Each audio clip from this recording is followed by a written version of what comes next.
Mucha gente piensa que el libro de Levítico es un libro raro, no aplicable, que no podemos entenderlo fácilmente en nuestros días. Sin embargo, haciendo un estudio, aunque sea breve, de este libro, encontramos muchas bellezas. Bellezas porque fueron mandamientos dados por Dios. La intención era preparar a un pueblo que salía de una vida de esclavitud, de idolatría, de relaciones sociales bastante pobres. Y ahora lo iba a transformar en un pueblo santo. Por lo tanto, las leyes que encontramos en Levítico son leyes preciosas, con intenciones preciosas, de un Dios santo, queriendo construir un pueblo santo. El apóstol Pedro, hablando en sus cartas más tarde, él menciona un principio levítico diciendo: sed santos, porque yo soy santo. La santidad es un tema precioso y tiene sus raíces en el libro de Levítico. La palabra santo o santidad aparece no menos de 80 veces en el libro de Levítico. Muchas ocasiones hablamos de santo, o habla el libro de santo, santidad, santificados, porque Dios está interesado en la santidad de un pueblo. Mi intención es tratar de explicar un poquito, brevemente, de qué trata este hermoso, precioso libro. El libro se refiere a los levitas. Los levitas fue una tribu de Israel, una tribu que fue seleccionada para el servicio de Dios. De la tribu de los levitas venían también los sacerdotes. Esa tribu no recibió una porción geográfica en la tierra prometida, sino que se mezcló entre las demás tribus y ahí tenía posesiones. Y se rotaban en servir a Dios en el santuario, en el tabernáculo, en los trabajos religiosos a Dios. El levita hacía la obra manual, el trabajo físico del templo, del tabernáculo. El sacerdote del trabajo espiritual. En este libro encontramos varias cosas muy lindas. Casi solamente podremos mencionarlas sin explicarlas, pero procuraremos dar alguna pequeña explicación de algunas de las cosas importantes que tenemos en este libro tan precioso. Encontramos rápidamente en los capítulos 1 al 5 la mención de 5 ofrendas diferentes, ofrendas de ganado, de animales, ofrendas de paz, ofrendas por el pecado, ofrendas diferentes, que eran sin duda la forma de enseñanza de Dios para este pueblo que estaba ahora principiando a vivir con Dios. Una ofrenda quemada podría pensarse en la entrega de Cristo. Una ofrenda de comida, por ejemplo, que se menciona, puede pensarse en el servicio, o Cristo, el pan de vida. Una ofrenda de paz podría pensarse en la serenidad que acompañó a Cristo en todo su ministerio. Una ofrenda por el pecado nos hace pensar a Cristo como el sustituto por nosotros. Una ofrenda de ofensa podría pensarse en la satisfacción que Dios da en sí mismo o a sí mismo en la persona de Cristo Jesús. Ofrendas diferentes. Y esto habla de santidad. Sin embargo, ninguna ofrenda ni sacrificio jamás pudo limpiar el pecado. el libro está apuntando constantemente hacia el Cordero de Dios que quita el pecado del mundo. El libro habla también acerca de los sacerdotes, la santificación de ellos, la forma como iba a ser consagrado Aarón y también los hijos de Aarón al sacerdocio. Dios quería un pueblo santo y un sacerdocio santo. Ahora en la actualidad, todo cristiano es un sacerdote, según lo explica el hermano Pedro en su carta. Así que Dios escogió una tribu y luego a una familia, la familia de Aarón, para que de esa familia viniesen todos los sumos sacerdotes en línea continuada.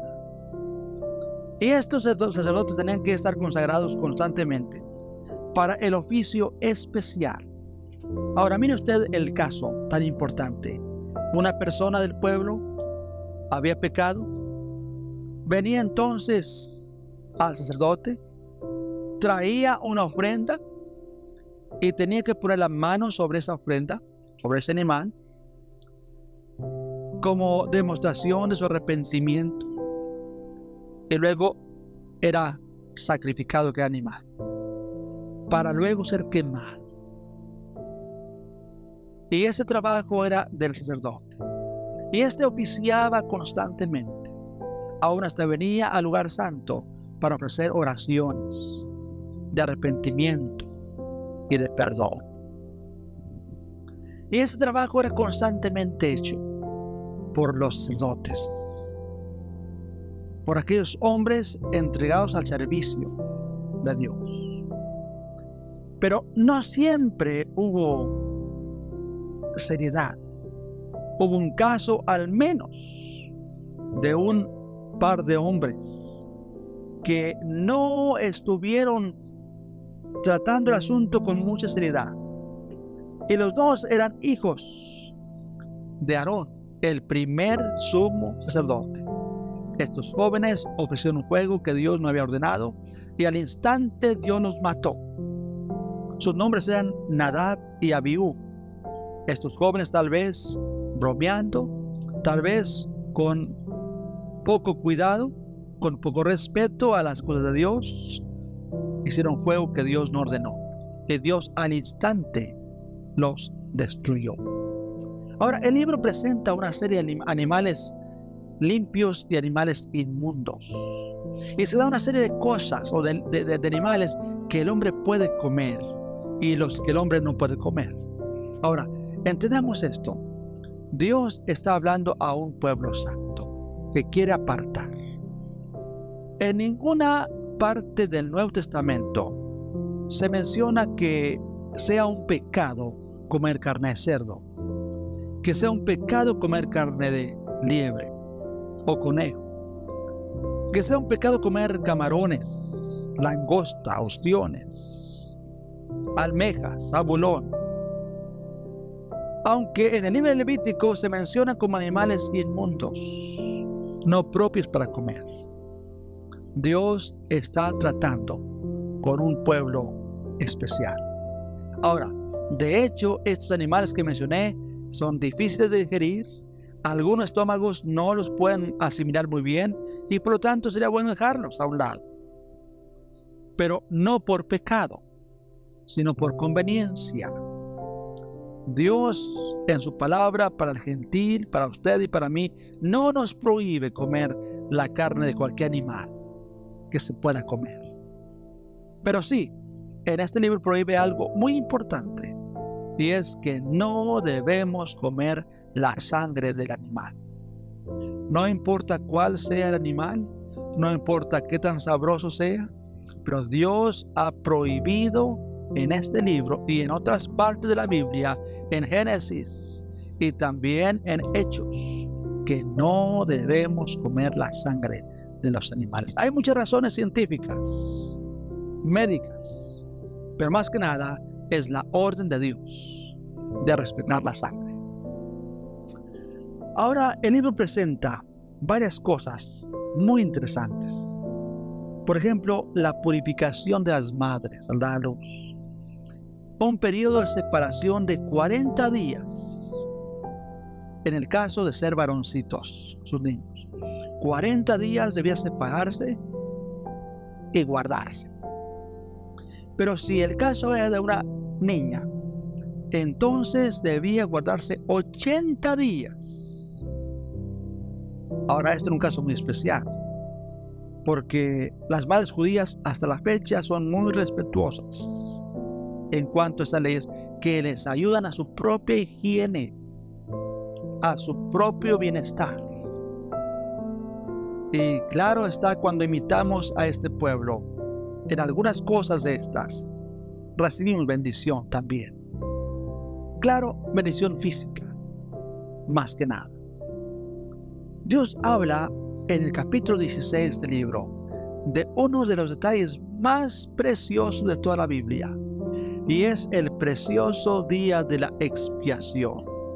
Había un día al año en el cual el sumo sacerdote, en una fiesta muy especial y de arrepentimiento, venía y se introducía al lugar santísimo, a ese lugar que solamente él podía entrar. Y lo hacía solamente una sola vez al año, trayendo sangre de animales ahí mismo al altar, al arca de Dios, y lo ofrecía, rociaba la sangre y pedía perdón a Dios por el pueblo. Este día era un día muy especial, un día que hasta la fecha se conserva por el pueblo judío, el día de expiación, ese día de arrepentimiento, día que los judíos, los hebreos, toman como el día para reconocer sus faltas. Ese día el sumo sacerdote entraba y rogaba a Dios por los pecados y recibía el perdón para todo el pueblo. Después de esto, una fiesta de alegría, porque ya había pasado la culpa y Dios había perdonado. Pero esto apunta solamente a aquella sangre que se iba a ofrecer ante el trono mismo de Dios por todos los pecadores. La sangre de Cristo que nos limpia de todo pecado. En el libro de Levítico encontramos, además de esto, algunas cosas quizá crudas, pero la Biblia es muy veraz y muy honesta, especialmente en cuanto a las costumbres que tenían los pueblos que rodeaban al pueblo israelita. Las naciones que habitaban en Canaán eran naciones muy podridas moralmente. Y usted, si lee el libro, va a encontrar que Dios prohíbe 3 cosas grandemente abominables ante sus ojos. Y parece que estas cosas están repitiéndose más y más en nuestros días. Y no importa si los hicieron los cananitas, o los griegos, o romanos, babilonios, o los americanos o latinos, para Dios es abominación. Hay 3 cosas que Dios menciona enfáticamente. Número 1, Dios condena el incesto, o sea, relaciones sexuales con familiares cercanos. Para Dios es abominación. Dios no tolera esto. Para Él es asquerosidad, le da asco la gente que practica incesto. 2, Dios no tolera la homosexualidad. Estamos en tiempos en que más y más los homosexuales están tomando reconocimiento y hasta cargos públicos y tienen forma de defenderse, pero no tienen forma de defenderse delante de Dios. Dios condena al homosexual. Dios condena a la lesbiana, porque no es el plan de Dios. El plan de Dios es marido y mujer, y relaciones puras, relaciones normales, relaciones que honran a Dios. Y Dios prohíbe también la relación sexual con animales. Estas cosas Dios prohíbe grandemente en su palabra. Y uno de los pasajes más preciosos de todo este libro se encuentra en el 19:18. Y miren lo que dice este pasaje: no te vengarás ni guardarás rencor a los hijos de tu pueblo, sino amarás a tu prójimo como a ti mismo. Yo, Jehová. El amar al prójimo, ser considerado con los demás, es la parte sobresaliente del Antiguo Testamento, de la ley de Moisés. Esta es una de las notas sobresalientes de la ley mosaica. Debía guardarse mucha consideración hacia los pobres. Los jornales se pagarían al día. Estaba prohibida la usura. Debían hacerse préstamos y regalos a los pobres.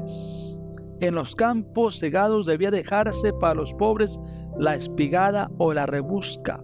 En todo el Antiguo Testamento, sin alentar en ninguna parte el ocio, se insiste constantemente en la bondad hacia las viudas, los huérfanos y los extraños. La esclavitud no fue animada, no fue cultivada, aunque algunos eran esclavos. Jamás se menciona que los israelitas trataban a los esclavos como lo hicieron los romanos o los egipcios, babilonios o los persas. Dios estaba siempre exhortando a la consideración. Pero había algunas cosas importantes y era la pena de muerte. Actualmente hay muchos grupos en contra de la pena de muerte. Dios la estableció para su pueblo en Levítico. Y Él da al menos varias de las razones para penas de muerte. Y eran estas las principales: el asesinato, el secuestro, herir o maldecir a los padres, al padre o a la madre, ser hechicero o brujo, hechicera o bruja, dar falsa profecía, la blasfemia contra Dios, la profanación del sábado, el adulterio, el rapto, la inmoralidad prematrimonial y especialmente con las señoritas, la sodomía, la cohabitación con animales y los matrimonios incestuosos. Esto Dios dijo: no lo quiero, y la persona que haga estas cosas debe morir. Y yo no sé si esta ley se aplicaría a algún país actualmente sin que hubiese revueltas, protestas duras, calumnias, porque el hombre le gusta el pecado, porque el hombre saborea el pecado y va asumiéndose cada día más en los pecados que ve con los prójimos. Pero Dios, tratando con un pueblo santo, prohíbe estas cosas. Y si lo prohibió al pueblo de Israel, a un pueblo terrenal y humano, ¿cuánto más lo prohibirá al pueblo cristiano, aquel que son parte de la esposa de Cristo y que deben andar en mayor santidad todavía, porque el Espíritu Santo mora en nosotros? 3 cosas había de sumo interés dentro del tabernáculo de Dios. En lo que se relaciona al lugar santo había 3 cosas. Una era una mesa con panes. Y esos panes estaban allí durante una semana. Y cada semana debían estarse cambiando. Y qué lindo que podemos apuntar a Cristo como el pan de vida. Había además un candelero con 7 lámparas que siempre debía estar ardiendo. Esto nos representa a Cristo, que es la luz del mundo. Y a nosotros también, porque dice: así alumbre vuestra luz delante de los hombres, para que vean vuestras obras buenas y glorifiquen a vuestro Padre que está en los cielos. Además de esto, había un incensario. Y esto nos da la idea de las oraciones, tanto de Dios, tanto de Cristo al Padre, como también de los cristianos. Una cosa interesante era que los sacerdotes que Dios había escogido tenían que tener varias cosas, como como requisitos. Una de ellas era que no debían tener defectos físicos. Y la otra, muy interesante, que no debían casarse con mujeres que no fueran vírgenes. Dios tratando con un pueblo santo. Hay algo más todavía. El asunto del año sabático. El año sabático fue ordenado por Dios, aunque el pueblo no lo obedeció. Y por eso fue castigado 70 años. Porque le debía a Dios 70 años de descanso a la tierra. Y cuando se piensa en 490 años que vivió el pueblo en Canaán sin dejar descansar la tierra, le debían a Dios 70 años. Y Él permitió el cautiverio a Babilonia para que los 70 años fueran pagados. Cada 7 años debería dejarse descansar la tierra, o sea, trabajar 6 años y dejarla descansar 1 año. Pero además de esto, había un año muy especial. Después de 7 sietes, venía un año llamado el jubileo, el año del jubileo. Este año era un año especial. Este año tenía que dejarse descansar la tierra, por supuesto, pero las deudas se pagaban automáticamente. Las tierras empeñadas volvían a su dueño. Los esclavos eran libertados y había una especie de alegría y liberación cada 50 años. El número 7 aparece muchas veces en Levítico como también revelación. Y déjeme contarle al menos unas de estas 7 o de estos 7 que aparecen en Levítico. Cada séptimo día era descanso. Cada séptimo año también debía ser descanso. Cada séptimo año o cada 7 descansos de años, o sea 49, después era también descanso. Cada séptimo mes era sagrado, con 3 días de fiesta. Había 7 semanas entre la Pascua y Pentecostés. La fiesta de la Pascua duraba 7 días.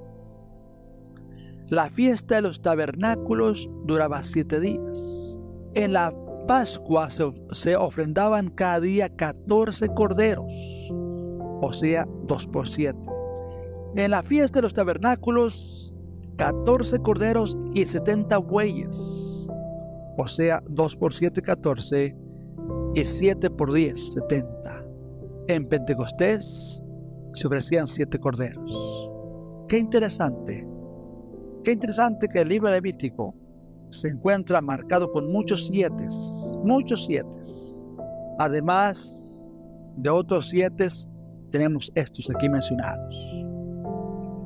Hay una cosa muy interesante en cuanto al libro de Levítico, y es que presenta las ofrendas como parte de la adoración, como parte de la vida del hombre con Dios. Dios promete muchas bendiciones. Dios promete muchas bendiciones a aquel que honestamente, que honradamente le da parte de lo que tiene. Pero quiero comentarles 7 bendiciones que Dios ofrece a aquellos que guardan sus mandamientos y se encuentran en Levítico 26, versículos 3 al 5. Dice así: si anduviereis en mis decretos y guardareis mis mandamientos y los pusiereis por obra, yo daré vuestra lluvia en su tiempo, y la tierra rendirá sus productos, y el árbol del campo dará su fruto. Vuestra trilla alcanzará a la vendimia, y la vendimia alcanzará a la sementera. Y comeréis vuestro pan hasta saciaros, y habitaréis seguros en vuestra tierra. 7 bendiciones. Y vamos a repetirlas. Número 1, yo daré vuestra lluvia a su tiempo. Número 2, la tierra rendirá sus productos. 3. El árbol del campo dará su fruto. 4. Vuestra trilla alcanzará la vendimia. 5. La vendimia alcanzará a la sementera. 6. Comeréis vuestro pan hasta saciaros. Y 7. Habitaréis seguros en vuestra tierra. Mire qué ricas bendiciones que Dios ofrece aquí a los que humanamente guardaban sus mandamientos. Si Dios ofrecía esto a los hombres físicos, a la nación física de Israel, ¿cuánto más al cristiano que honestamente entrega su vida para servicio continuo, para ofrenda continua hacia Dios? Dios dice que nada le va a faltar a aquel que confía totalmente en Dios. Pero Dios en este libro presenta varias cosas como parte de nuestra responsabilidad. Y quiero pensar en el versículo 30 del capítulo 27. Dice, y el diezmo de la tierra, así de la simiente de la tierra como del fruto de los árboles de Jehová es cosa dedicada a Jehová. Y quiero repetir esto.